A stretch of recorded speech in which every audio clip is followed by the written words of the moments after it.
the American League Championship. I don't believe it. It just continues. My, oh my. High fly ball into right field. She is gone. Oh, drives one. Right field. Did he do it? He did. Are you kidding me? Let's go.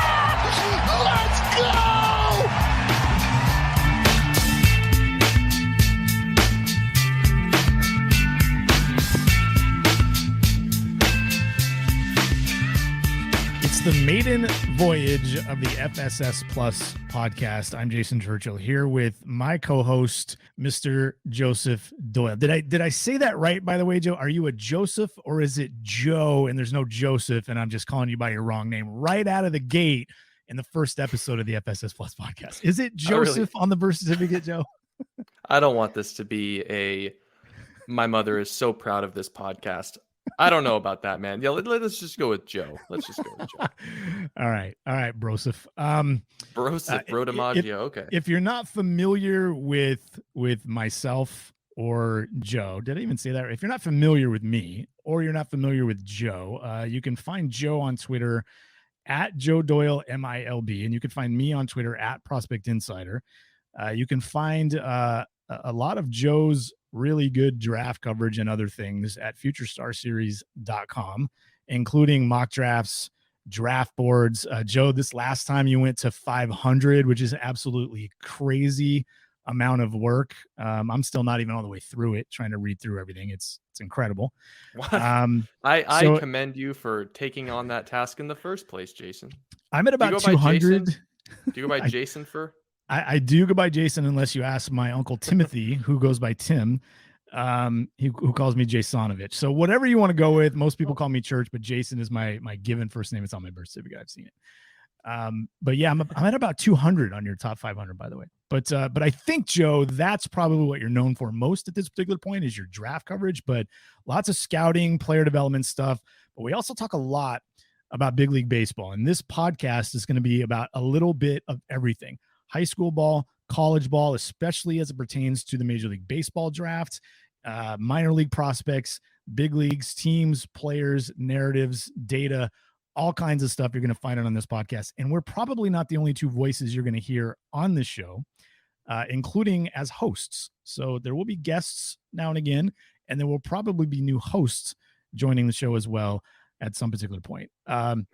Joe, I know one of the things that you and I tend to talk about quite a bit with the draft is you get a specific, I think we know who the best player in the class is, just for example, and then you try to figure out where everyone else goes, after that. But the draft right now seems to be like it's growing. We don't look at the baseball draft the same way we look at the NFL draft, but I think because of some of the new additions to the draft, the bonus pool, I think has made teams handle the draft differently. I think adding the extra picks with Rookie of the Year, which the Seattle Mariners are going to be able to take advantage of this particular year, I think that's drawn in a little bit. Are you feeling this a little bit? The drafting a little bit more interesting to fans, and I'm hoping they continue to take steps in that direction. Are you feeling that the way that I am a little bit? Yeah, and I'll add another aspect of what we've noticed here. It seems like Major League Baseball has been making a concerted effort to try and turn its event into what the NFL and NBA have. Now, they're never going to fully achieve that because these players are 2.5, 3 years out from the time that they're drafted for making their big league debuts. But I think as analytics and scouting continue to advance and become more of a public narrative, and you can start to kind of, this one MLB thing that they're trying to accomplish, which is like streamlining the entire baseball career from high school to Major League Baseball. As they continue to lean into that, I think the event is going to get bigger and bigger. And it's really felt over the last 2 years, despite the shutdown, like this event has become more of a spectacle for the sport. And I appreciate that, having covered it for so many years. Thanks for dating me. Appreciate it. Yes, I'm 1,000 years old. And What was the first draft? 1977? How old were you? It was in the 60s, bro, and I wasn't born yet. Let's just get that out there right now. I might look like I'm 75 years old, but I am not 75 years old. So tell me what this, like, here we are in early May. The draft is still 2 months away. Maybe walk the audience through some of the things that are kind of at the top of your thought process when it comes to the 2023 MLB draft and the class. I'll tell you what one of mine is, and you can address it if you want, or just skip it and go into your own. But the things I'm thinking about right now is, how important is this draft for which particular teams? How important is this draft for the Pittsburgh Pirates? How important is this draft for the Texas Rangers? How important is this draft for the St. Louis Cardinals, who are off to a terrible start? And we'll talk about them a little bit later.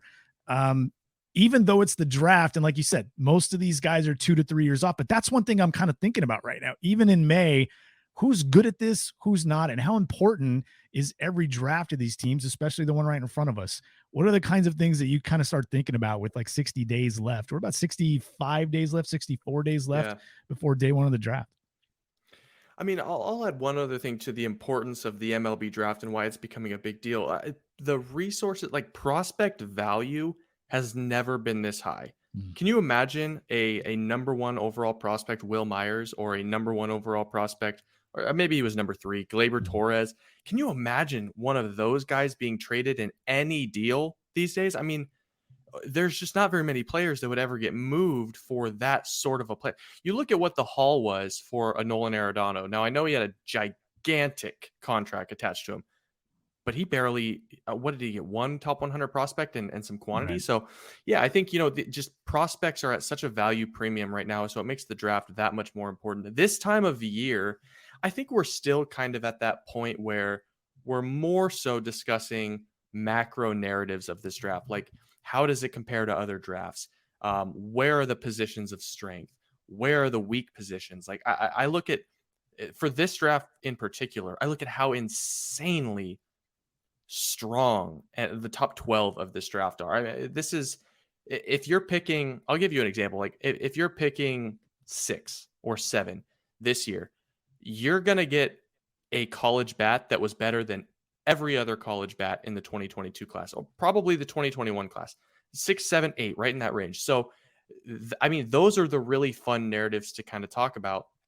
And you kind of start talking about, how some of these different money plays are gonna happen. The Rangers don't have a 2nd or a 3rd round pick. How is that going to impact what the Twins do right behind them? How is that going to impact what the Rangers do in terms of like paying someone full slot with their 1st round pick? So yeah, I mean, this is definitely we're still collecting information, but May 1st is generally when you start hearing teams, general managers, scouting directors physically being attached to certain players. And so that's kind of what makes it fun. But I mean, you said you're through 200 players in this draft now. Kind of what have been your thoughts in terms of what you've read? And please critique my reading and tear it to pieces.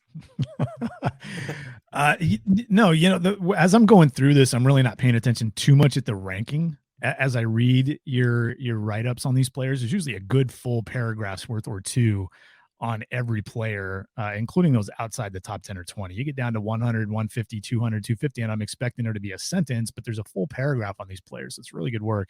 But I'm really thinking about something I learned years ago. And I learned this from Tom McNamara, former scouting director of Seattle Mariners. Now, his results as a scouting director, mixed results, certainly mixed results. I think they took some good players that didn't get development. I think he took some players high that he had no business taking, but I learned something really fun from him.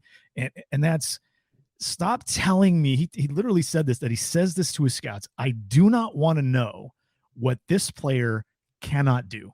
Tell me what this player can do, and we'll fit that in to where he belongs on the board. I do not care if he has problems hitting breaking balls away. Tell me what he can do. I'll assume that that's all he can do and make the assessment otherwise. I want to focus on what's he good at and what our development program can do with that.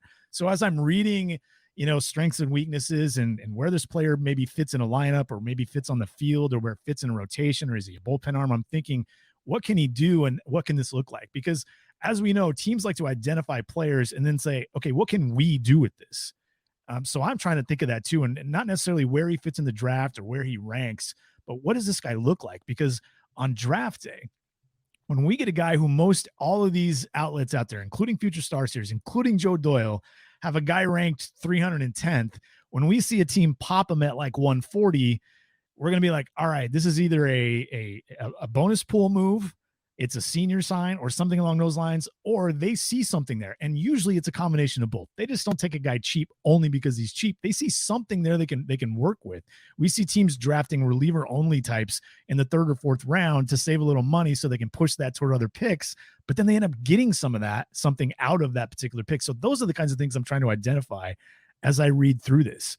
And again, I'm almost halfway through, and I'll probably get through the rest of it over the weekend, if possible. Let me ask you, because it sounds like you're a process-oriented guy, kind of similar to me in how you evaluate talent. But if you're looking at a pool of 500 players, 600 players, 700 players, let's say you're looking at the top 5, and I tell you so-and-so can't hit a breaking ball in the outside corner, a good breaking ball in the outside corner.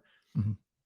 Is that like, where does that weigh in your process? I guess a better way of asking this question would be, do you take a top-down approach or a bottom-up approach? Do you want to know how these guys struggle and whether or not your team can fix that red flag, or do you take the alternate side and just, the McNamara approach and say, okay, this guy's got a ton of power, we're going to figure it out? Right. So I think you have to have all of that information. So when you think, okay, like McNamara's thing was tell me what he can do. If you tell me what he can do and don't tell me what he can't do, if you don't tell me he can hit a breaking ball away, I'm going to assume that he can't. Like, that's kind of the idea there. But you're obviously going to get a full report. You've seen scouting reports. I've seen scouting reports where it says, hey, he does this, this, and this, and you're kind of dreaming a little bit. This is what he can be in the future. This is where comps come into play. This is what kind of role he can play based on the tools that I saw and the production we saw in college or high school or whatever. So I just don't want to focus on what he can't do. I want to include that in the assessment. Absolutely. So I'll think about that. Absolutely. But again, from somebody who consumes the draft the way that I do, I'm not trying to make the picks. I'm not trying to go into it saying, where do I value this player? Because I think it's different for every team. What are they good at developing? Right. You know what I mean? Like we know that some teams are good at developing hitters. Some teams aren't. Some teams are good at developing starters. Some teams really aren't, at least relatively speaking. So I'm trying to think of it from a neutral standpoint for the most part. So when they do make a pick that seems to at least me and to the public rankings that we see, when I have on draft day Joe Doyle's top 615 players or whatever it ends up being, and I see a guy ranked 300 that gets popped in at 100 or something, I'm going to want to think about why that is, because someone's going to ask me, and someone's definitely going to ask you, and people are definitely going to ask the Cardinals or the Phillies or the Pirates why they took that player. They're going to wonder why. I want to have an idea. So that's kind of what I'm thinking about as I go through this. Before we get off the draft, you mentioned the Rangers because they draft so high. I think they were a really interesting topic here. They're an interesting subject to think about. The Texas Rangers, instead of like a rebuild, have decided to spend a bunch of money. Corey Seager, Marcus Semien, Jacob deGrom, among some other smaller deals. And you said they don't have a second or a third? Like, this seems like I'm just gonna say I don't love their approach to spending their way out of a rebuild, not just spending money in general, but avoiding an actual rebuild. But that has to hurt, especially Joe. And I'm curious to see if you agree with this, especially since some of their recent draft picks aren't off to good starts in terms of development and what their trajectory to the majors looks. And I'm speaking about Kamal Rocker and Jack Leiter, among others. They're getting some pretty good production right now from Josh Young. But like, you look at some of the arms and some of the things that Texas is going to need to compete in the American League West long term. Now they're doing it right now, but I don't really love what I'm seeing there. And they lack bonus pool flexibility in this draft, and they lack a couple of picks. This is not ideal for the Texas Rangers. I think this puts a lot of pressure on getting the fewer picks they have right at some point, or they're going to continue to have to be like the 90s and 2000s Yankees and continue to spend their way out of roster problems. Yeah, I think the Rangers are in a very they're in it's a fortuitous position. First of all, they pick fourth. I mean, they're beneficiaries of the lottery, which is great. But on the other side of it, it's the top 5 in this class really stand out. Dylan Cruz, Wyatt Langford, Paul Skeens, Walker Jenkins, Max Clark. And for some, I would lump Kyle Teal in there. So you take those 5 or 6 players. They have the 4th pick in the draft. I believe if my numbers are correct, they have the 17th biggest bonus pool because they're missing a second rounder, they're missing a third rounder. So what that really it puts so much pressure on the 4th overall pick because you can go one of 2 ways here, and they did this last year. They take Kumar Rocker. They didn't have a second or third rounder last year either because they spent so much money. You can go super underslot and give yourself the ability to get a little creative in the 4th and 5th and 6th round, get some actual premium talent, and they did that by landing Brock Porter. Or you can take the best player on the board, whether that be Jenkins, Clark, Teal, yada, yada, yada. The thing that makes this interesting, though, Jason, and that I'm fascinated by, the Twins pick 5th.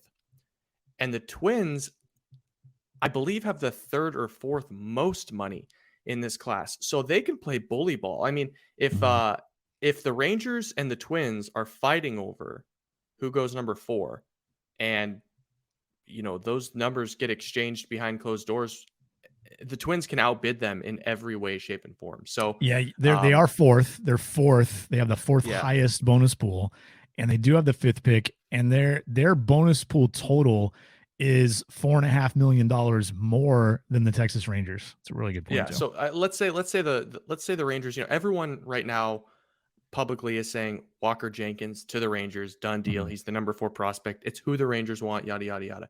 If the Twins want Walker Jenkins, the Twins are getting Walker Jenkins. Like, it's that simple.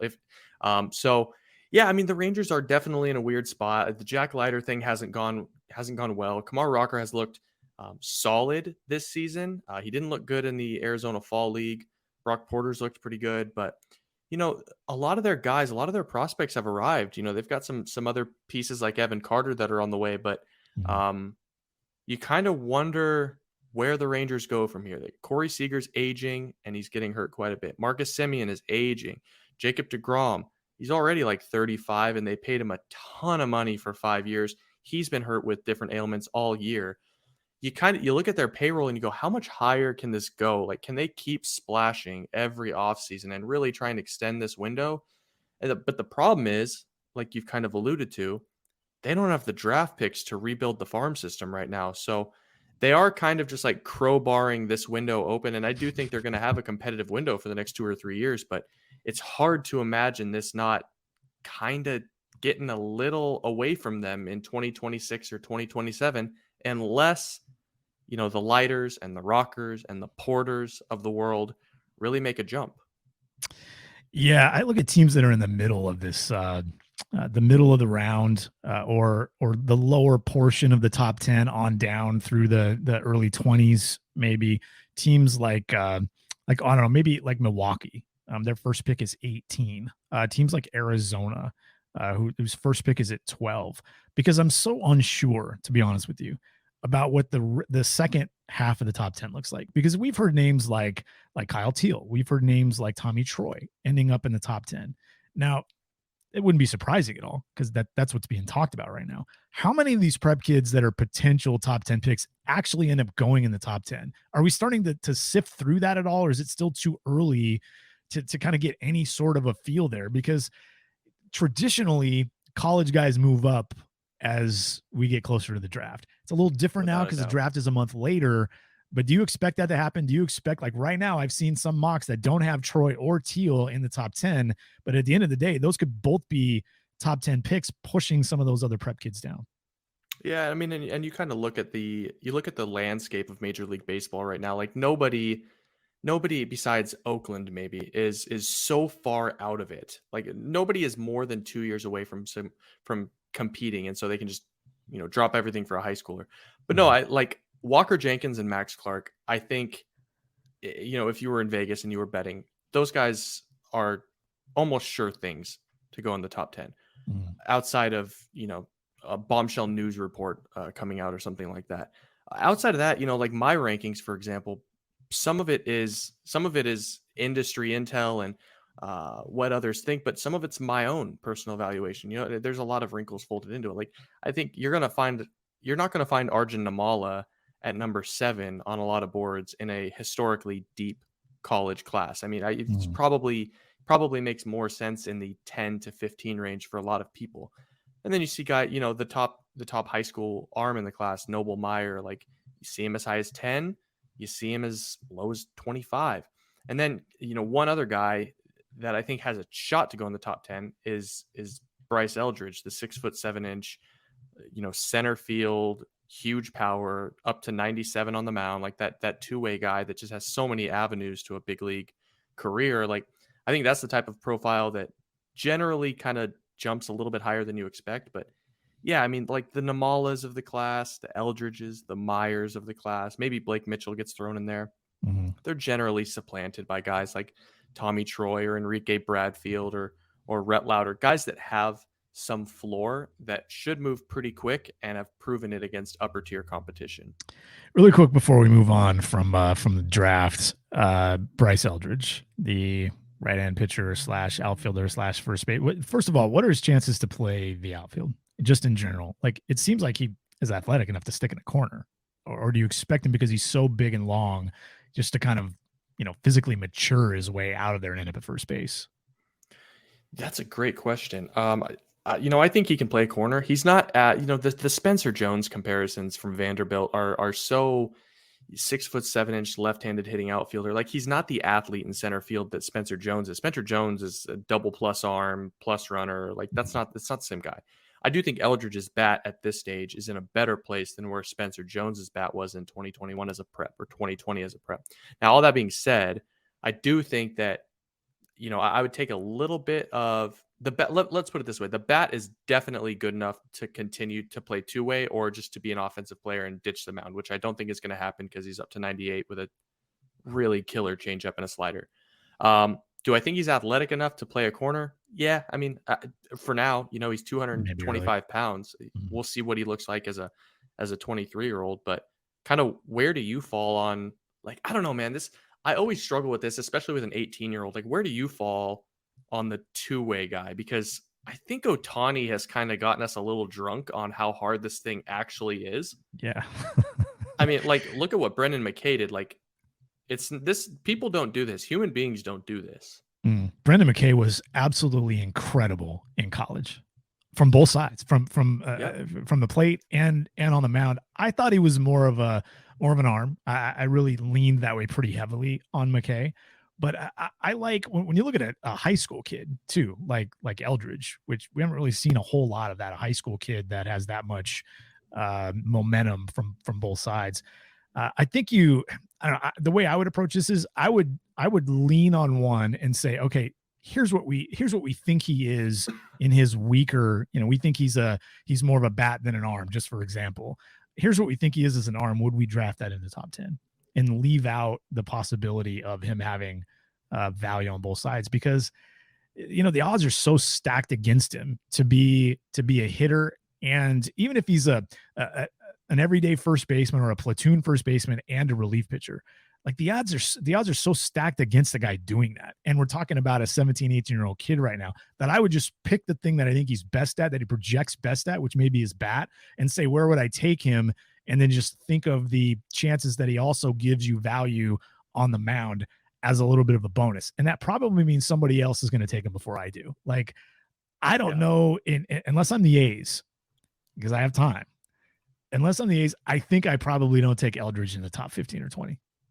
Just based on the profile that I'm reading. This isn't based off live looks, but yeah, if he's a, fringe average corner outfielder, even if he's a big bat, probably ends up at first base, potential on the mound a little. I'm just thinking about him as a bat, and I'm thinking, all right, you get outside the top 15 or 20, maybe this is a guy that makes some sense, but I have to really believe in one of those at least. Otherwise, I'm not taking him in the first, to be honest with you. I got to really like one of them. Let me throw out just another, history lesson. Like, Bubba Chandler was the Pirates' third-round pick in 2021. And frankly, he was a top 25 prospect in that class, but the Pirates had so much money in that class that they dragged him down to the third round. you can bet your ass that was planned out, before the draft. Otherwise, someone would have taken him earlier. Right. Two-way guy, shortstop, up to 95 on the mound with a huge breaking ball, almost immediately was pulled off of the field and started pitching full-time. You go back to 2020, one of the top prospects in baseball right now, Mason Wynn for the Cardinals, 6-foot righty, crazy athlete. One of my favorite prospects in baseball right now. So fun. Up to 98 in high school. Huge 84-mile-an-hour slider. Nasty. Pulled off the mound immediately. Too talented, too twitchy. We're putting him at shortstop. That's where he's going to play. One other one, Jared Jones. 4-pitch righty, 6'2", 2020 second or third round pick by the Pirates. I'm trying to remember.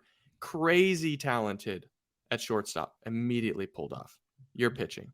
So I think if we're just going off of history, and if you want to eliminate McKay because it hasn't worked, Ohtani stands so alone. It's such an unprecedented player that I think you're right, man. I think you just say, what is Bryce Eldridge to us? We give him 2 or 3 months after he's drafted. We give him, August, September, and maybe some time in Arizona or Florida after the season to figure out what this is. And then you kind of just set him on a path, because frankly, how many teams are even equipped to put together a player development plan with 2 separate paths? I mean, for a teenager, and how do you weigh that out too? And how do you weigh that out? How much time do we spend? There's only so much time in a day. There's only so many days in a week, weeks in a year. Mm-hmm. Yeah. How much can he work on his pitching and work on his hitting at the same time? Ohtani's a unicorn. If you think he's a bat, yeah, I mean, Mm-hmm. if you think he's a bat, aren't you doing your team and Bryce a little bit of a disservice to only be able to work with him on his swing 3 days a week? Right. Right. I mean, you could probably work with him on the mound on a fairly regular basis, but he can't be in the cages and he can't be hitting live pitching if he's pitching every 5 or 6 days. So yeah, it's tough. I was just going to say, how different is Bryce Eldridge from some of those other examples you just gave? Because it sounds to me like if you're going to lean one way on Eldridge, it is the bat, where those other guys, like Jones, clearly going to lead toward the mound. Chandler, clearly going to lead toward the mound. Now, Wynn is the other one where maybe size had something to do with that. And they'll go back to the mound if they have to, if Wynn's not going to hit. I know he's not really performing so far this year, but he's actually been okay in high A and double A the last couple of years, or at least last season. So you like the progress there, and you can always go back to as kind of a last ditch effort to get value out of that pick if he doesn't hit at the big league level. But with Eldridge, he might be, the one major exception there where you're just leaning so heavily on the bat rather than leaning heavily on the arm, like with Bubba Chandler, like with Jones. Right. He's a little different in that way. I think the thing that makes it tough is he's 6'7" with a 70 grade raw power carrying tool and a 98 mile an hour fastball. So he looks like a pitcher. Really loud tools. Throws like a pitcher. He has the athleticism and repeatability to look like a starting pitcher, but then the physicality at the plate is so projectable, and his track record of hitting good arms is it's so long. Like with the other guys, it was a little bit easier because they were 6 footers. Like this is not, it's a lot easier to just pick a path. But last year the Braves in the second round took Spencer Schwellenbach, who was a pitcher and a shortstop from Nebraska. But he profiles as a reliever. So that's another one where you could do both ways. But yeah, man, I think he's going to go, I think Eldridge is going to go really high. And I think whoever picks him has to be fully convinced that they've got a plan for him. And if it's only if he's only pitching, then he probably falls a little bit. But if someone truly believes in the two-way upside, I think he goes in the top 12, top 15 picks, because there's not many guys like it. Is there a team in the top, I don't know, we'll go to 15, 16 or so. Is there somebody that stands out to you at all at this point as being, that there are hints that they're equipped to handle that situation you were just talking about? Because I look at teams like at 9, 10, 11, there's Colorado. That's not a team that strikes me. Miami, the Angels, Arizona. Arizona might be one. Keep going.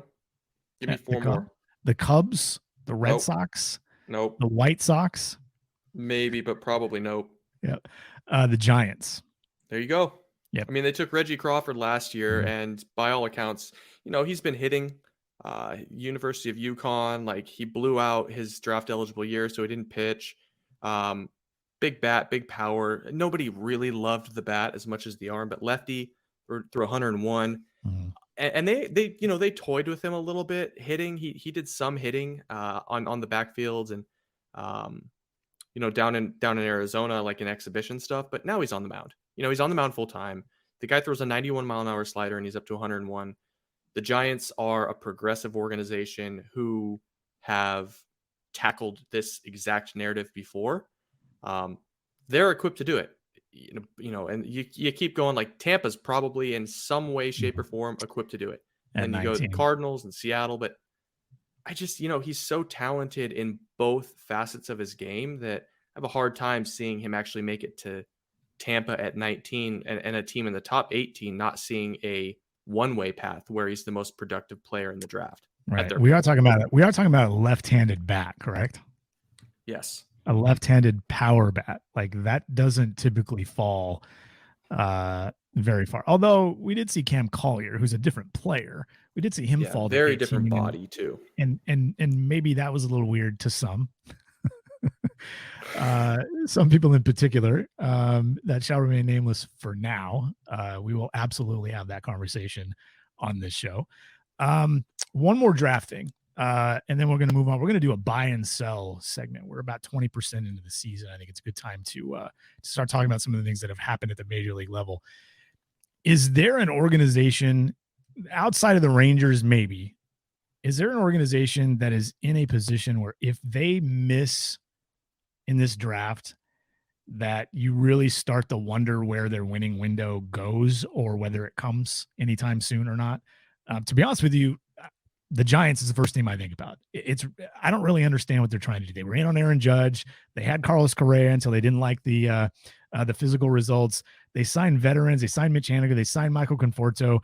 They're the Alex Cobb, Anthony DeSclafani, Alex Wood group beneath Logan Webb in their rotation, and they've done pretty well with that. But that's not a good team right now, and it seems like they're just okay taking that shot. If this works out really well. This is the being from Seattle. I'm very familiar with the Mariners' former team president that was let go a couple of years ago because he's an idiot. Going on the air at one point and saying, hey, here's our goal. We want to win 83, 85, 87 games. And then every once in a while, we want to pop and get the 91 and make the postseason. That seems like what the Giants are trying to do. And I just feel like if you're going to do that, you cannot fail in the draft, right? Am I right?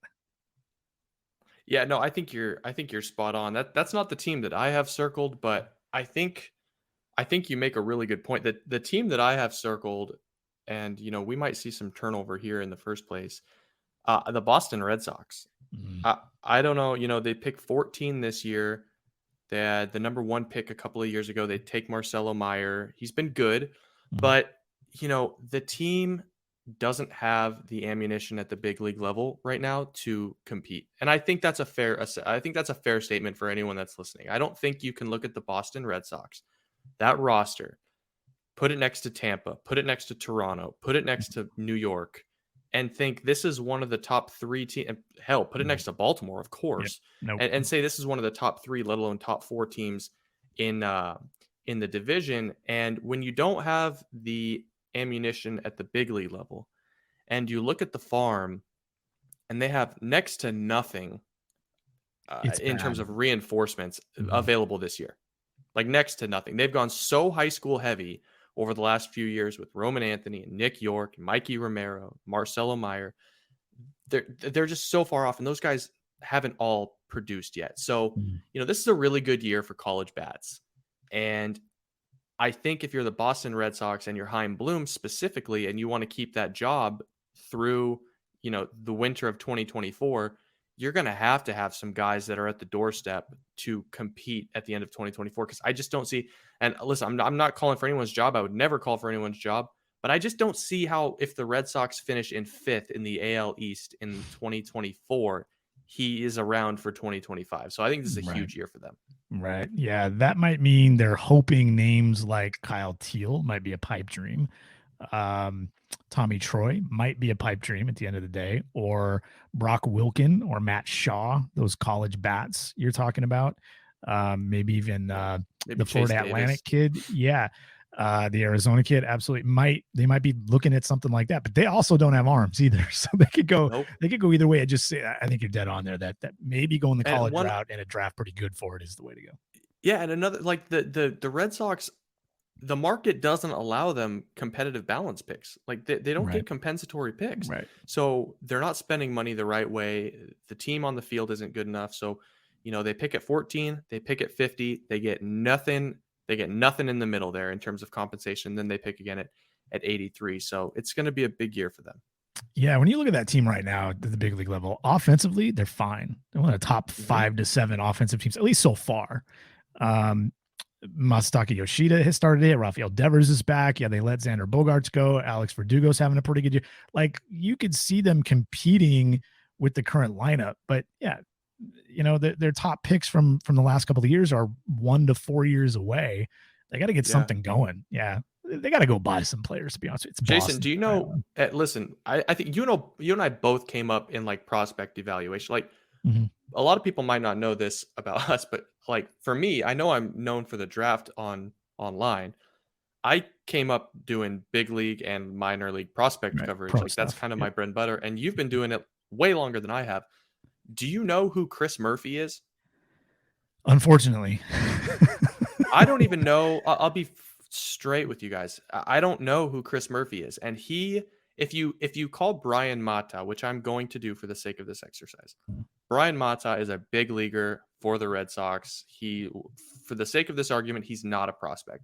He's got time at the big league level, yada, yada, yada, or he's close. The next 2 guys available for the Boston Red Sox right now are a 26-year-old Brandon Walter, who I am quite familiar with. He's actually got a pretty good little repertoire of pitches. His slider's really good. Brandon Walter and Chris Murphy. And then you got to go, by our rankings, you got to go down to like Dalton Rogers, who was a senior sign draft pick this past year. So they don't have anything in terms of pitching on the horizon. And the unfortunate part of this is the Red Sox have next to nothing presently on the big league field in terms of pitching. So they're in a weird place of like, do we kind of tear this thing down and try and acquire some pitching, or, try and keep the window open? It's not a good time to be a fan, I guess, of the Red Sox. Yeah, they currently, depending on which metric you like, the Boston Red Sox are one of the 3 or 4 worst pitching staffs in all of baseball. If you're a standard ERA guy, they're running out an ERA right now of 6.07. They're running out of FIP in the 5.4 range. The xFIP's a little bit better, but that's just generally how it rolls. They're still one of the 3 to 5 worst pitching staffs in baseball, and that is inexcusable if you're the Boston Red Sox. What does that ownership really care about at the end of the day is probably the bigger question, and one that I can't answer. Or I guess we're gonna have to wait and see. Do they actually? Let's not act like their payroll is peanuts. Like let's not act like they're taking a step back. They're still pumping out a pretty good payroll. So it's more a matter of they're not spending it the right way. You say that their offense is in a good place, which it is, but if this thing isn't working, it's hard to imagine the Boston Red Sox not trying to move Alex Verdugo and some of these bats that actually have value on the market. So, they're towing a weird line right now. They definitely are. The draft is always a good place to start. I said something several years ago, and I was over at ESPN working under Keith Law, that I'm gonna pump up a little bit. I love thinking about the draft this way. If you are a Major League Baseball team, I don't care if you're the best team in baseball or you're the worst team in baseball. I don't care if you spend $350, $500 million a year on payroll, or if you spend $70 million a year on payroll. The draft itself is an opportunity for your organization to make up ground on everybody else. If you win that draft, if you're the Boston Red Sox and you win that draft and you do significantly better, you make inroads against the Yankees, against the Orioles, against the Rays, against the Blue Jays, ultimately that's going to start showing up at the big league level. It is an opportunity every single year for clubs to do that. And it's the most efficient way to add talent to your organization. I wish all teams treated it that way, even with the bonus pools and things like that that's been around for, I don't know, maybe 13, 14 years now. Teams generally don't look at it that way. They still look like owners anyway, look at the draft like it's some sort of a burden. Oh man, I got to pay this third rounder $900,000. Are you kidding me? Seriously? And they don't see it as an opportunity to get kids at the big. It's the equivalent, Joe. We've seen this around the league. It's the equivalent sometimes of that quarterback in the NFL on a rookie deal.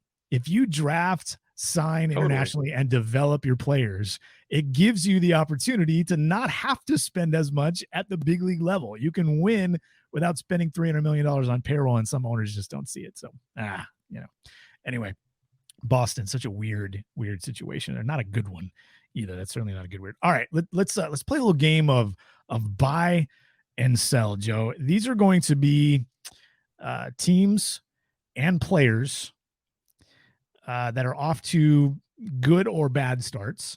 And you tell me whether you're buying it or selling it. Do you believe that the start is at least somewhat legitimate, or do you think, nah, like absolutely not, I expect this to fall apart at some particular point? So let's start with the Pirates, who entering Thursday, I believe were 20-12, which is about 20% through the season.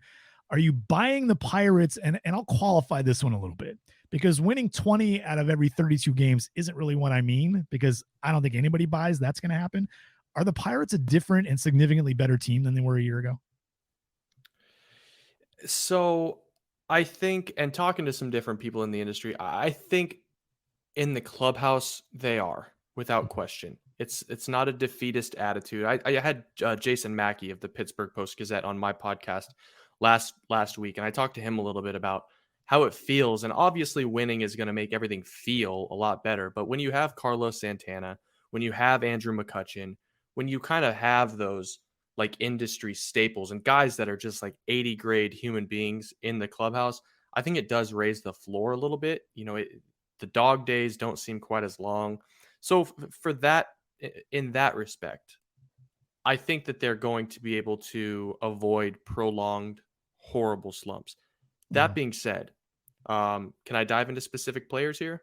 Let's do it.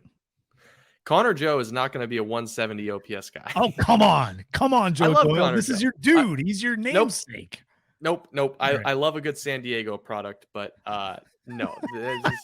It's Connor Joe has some prospect pedigree. He's never been this player in the past. It's going to slow down. Jack Sawinski, it maybe, he was actually pretty impressive last year when he came up as a unheralded guy, but you got guys like Rodolfo Castro that are hitting, 300 with an 815 OPS. He's never been a hitterish type of guy.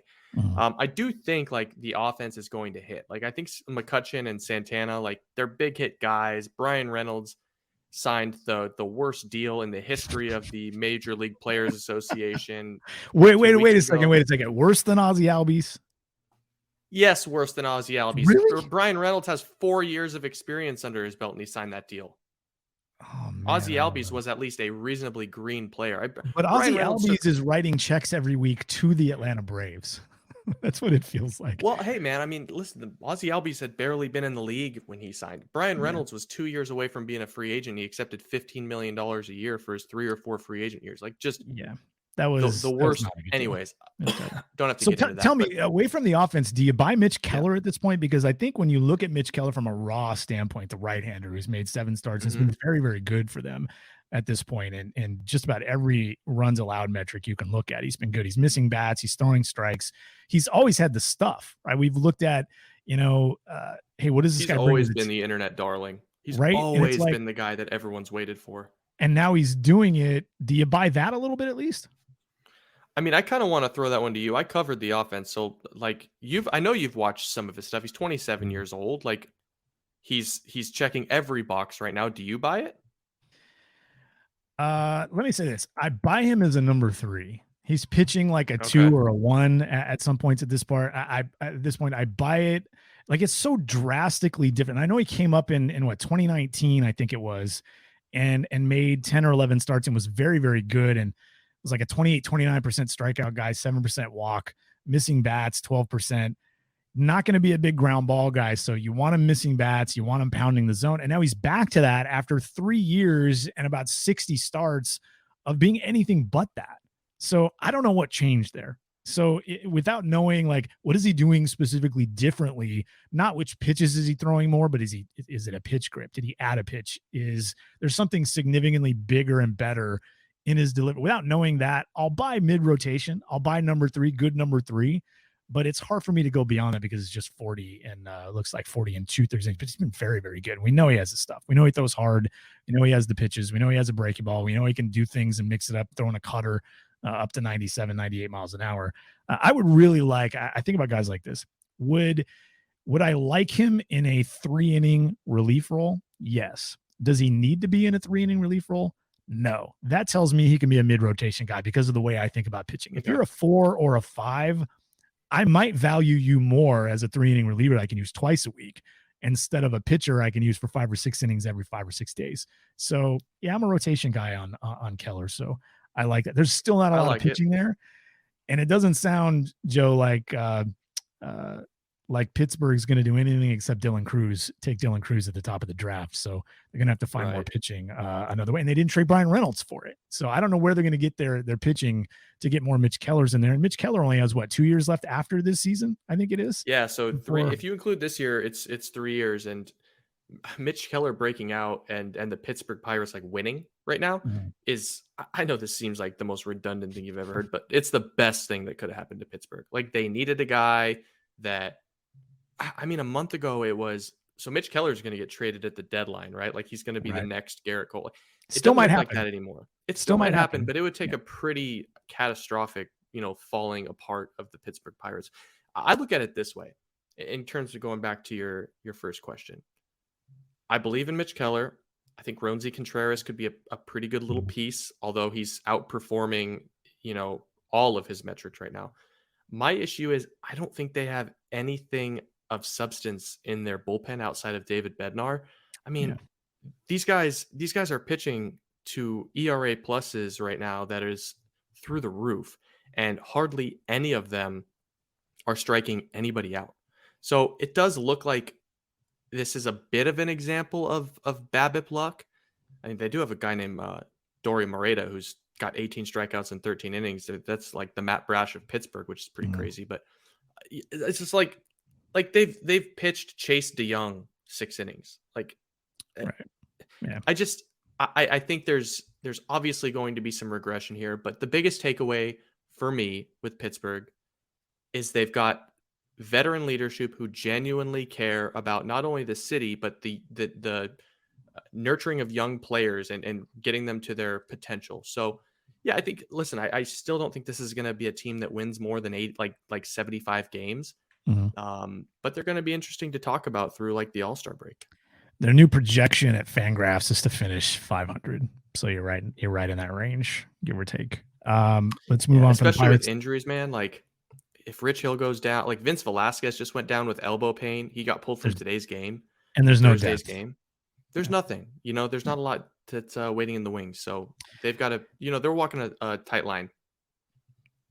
The Tampa Bay Rays are insane. 26-6 through their first 32 games. They're of course not going to keep up that pace, but this is the best team in the American League East, right? Maybe the best team in the American League. I think so. Like the second best team in the American League might be in that division too. You know what I want to poke holes at is every single person on the internet and on television that seem to go into every year going, I don't think this team is deep enough. I don't think this team is, got star power. It's like they win 95 games in their sleep every year with some like the outlier years are when they win 78 games. Right. I mean, there's some. I'll put it this way: the Tampa Bay Rays are the Shohei Ohtani of teams. They are a unicorn. I make fun of this all the time. There are organizations out there trying to replicate what the Tampa Bay Rays do, and it is a losing situation. And that is a losing proposition. Do not try to be the Tampa Bay Rays. Don't do it. Owners are out there trying to do it because you don't have to spend money and you still win. And if you're in a bigger market, like the White Sox, for example, you make tons of money when you win 95 games to go to the playoffs and don't spend a ton of money. Whereas the Rays, they're still making money, but it's not as big as it would be in Chicago, except the Rays are different. They are just built different. They handle things differently. They do things differently. They're unique. You do not try to be the Tampa Bay Rays, but 26-6, of course I'm not buying that. But this is a 95+ win team though, right? Like there's like injuries pretty much the only thing that can derail them here, and they've already had some and weathered them. I mean, I kind of look at the AL. I always look at these situations and I'm like, what's the cannibalism going to look like? The Yankees don't look like they're very good. And they're aging. They're brittle. Like, it's been the Yankees for the last 3 years. Yep. They don't look like they're a team that's going to win more than 90 games, in my opinion. I could be wrong. I'll probably end up being wrong. But around 500 right now. Yeah, like they look like an 88, 89, like wild card 1 or 2 kind of team. Baltimore looks drastically improved, and that bullpen is hellish. But I still think they're a bat or 2 short, and Jorge Mateo is playing out of his mind. And that's not going to continue. So that's the next team on the list. Do you buy the Orioles as a 90+ win team? They're 21-10 at this particular point. Right after I hit record, I was like, what's their record? 21-10. 21 out of 31 for the very young Baltimore Orioles.